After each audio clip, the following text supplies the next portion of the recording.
Hello mga kabukid! So, naanapod ko. Yeah. So, for today's vlog, naanapod ta diri sa atong pipinuhan. Yeah. So, karon guys, karon mga kabukid, so naghakot na pud ta og tubig kay para ugma na pud puhon mag-apply na pud ta og abono. So, every Monday ko nagahakot og tubig mga kabukid kay ang alternate nga pag-apply sa abono manggod sa pipino is 7 days. Yeah. So, every 7 days ko nag-a-apply din lagi. Every Tuesday sa week ko nag-a-apply og fertilizer. So, Monday pa lang nagahakot ako og tubig para ready na siya ugma. But next week dili na ta maghakot og tubig para sa pag-apply og fertilizer sa atong pipino kay next week kuan na ang atong i-apply, granules na siya guys. Yeah. So karon ugma, mag-abono ta ugma, drenching na siya basta or sa Bisaya pa hinubig nga pag-abono. Then next week arang-arang na kay dili na ta mahago kay dili naman ta maghakot og tubig. So diretso na lang sa punuan sa atong pipino. So nanaday ang atong pipino guys. Yeah. So, kay February 18 man na siya gitanom. So, brag 17 yata karon. So, ugma pohon, 30 days na siya. Yeah. 1 month old na siya, ugma pohon. Yeah. So, mo lagi to, mag-apply na pud ta ugma pohon sa iyang fertilizer. So, kita ninyo guys nga ang uban nanay bulak. So, good news na siya. Yes.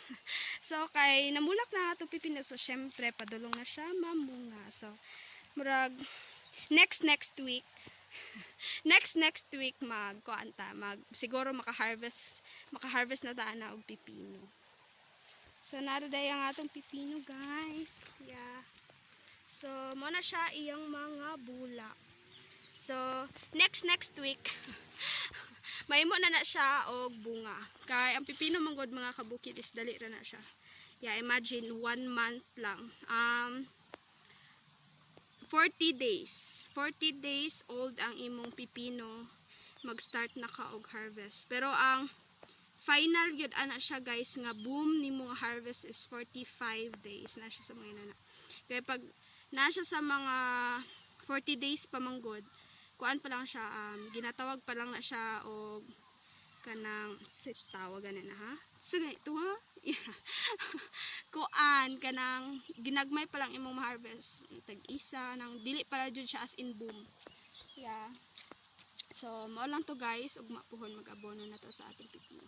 So pakita na ko ang before and after sa atong pipino guys. So mo na siya ang atong karon. Then ako ipakita sa inyo tong before. Taran! Og mao na ni siya mga kabukid ang atong pipino. So ang pitsa ani nga time is February 2. Yeah. So karon kay February 18 naman ta. So 1 month old na ang atong pipino karon. So 15 days old pa lang ang atong pipino ani nga time. So daghan kay kabag-uhan karon ang atong pipino guys kay dagko na, then namulak na. Gwapo na siya tan-awon kay naa na siya twine, astrobag. So, lauman na nato next week na mag-harvest na ta. Yay!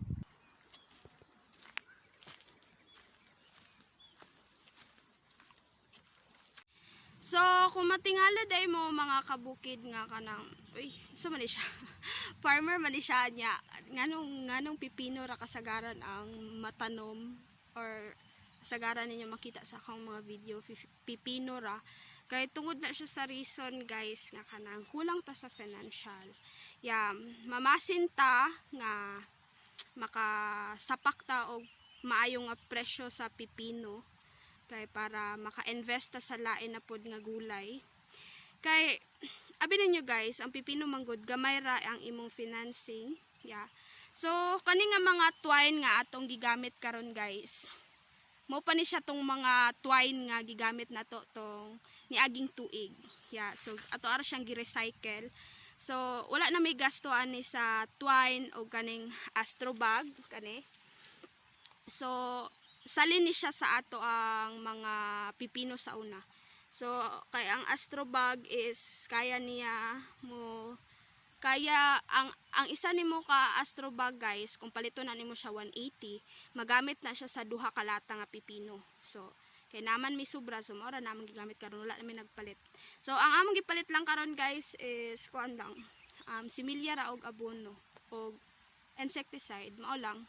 Pero karon kaluy-an wala pa gyud may nag-apply pod og insecticide kay wala pa man may makita nga mananap sa amo ang pipino. Yeah, so kung naami makita nga tagsa, dali-dali unday na mo sila og dali-dali din mi og apply og insecticide. Pero kay wala man, maayo man ang atong kuan sa atong pipino, so it means nakatempo ta, so dili na nato kailangan mag-apply og insecticide. So nigasto ra mi ani karon guys og 1,800.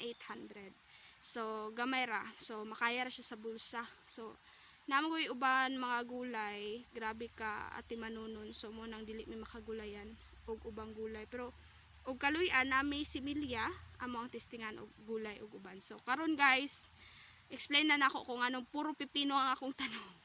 Pero naa day kamote guys, nasa atong likod. Yeah. So kamote pod wala pod siya kuan, wala pod na siya financing kaayo. Yeah, so wala jud kay financing. Kay kana similya amo ana siya similya, then ang trabaho lang nimo sa kamote is maglimpisa lang. Yeah.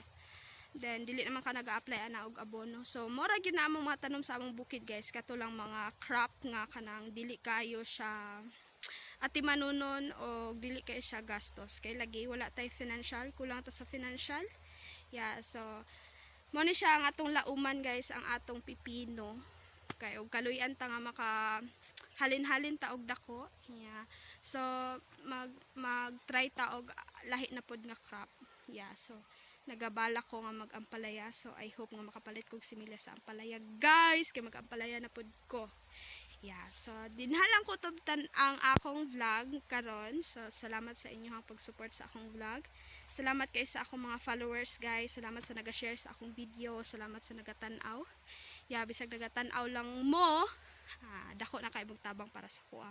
Isa please share. So dila na ko tub ang tanan. So bye bye. See you next vlog mga kabukid.